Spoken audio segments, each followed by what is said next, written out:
Hello guys, চলো একটা mini blog share করি তোমাদের সঙ্গে। বিকালবেলা ঘুম থেকে উঠেই রেডি হব, কারণ আজকে আছে নিমন্ত্রণ। আর এই নিমন্ত্রণটা হচ্ছে লক্ষ্মী পুজো উপলক্ষে।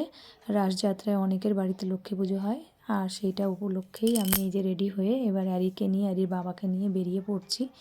আমরা এই যে রেডি হয়ে গেছি, এবার এ ঘর থেকে ওখানে গিয়ে ব্যাগ ট্যাগ নিয়ে বেরিয়ে পড়বো।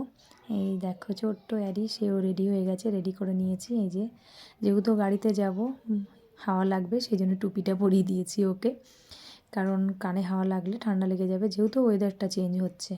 তারপরে চলে এসেছি এই দেখো পুজো বাড়িতে। আর এই পুজোটা ছিল মামার বাড়িতে, মানে মামা শ্বশুরের বাড়িতে লক্ষ্মী পুজো করেছে তারা, আর সেই উপলক্ষেই নিমন্ত্রণ আমাদের, আর সেই জন্যই গেছি। তারপরে দেখো খিচুড়ি প্রসাদ দিয়েছে, সঙ্গে আলুর দম, ফ্রায়েড রাইস, আর লাস্টে ছিল চাটনি, মিষ্টি, পাঁপড়।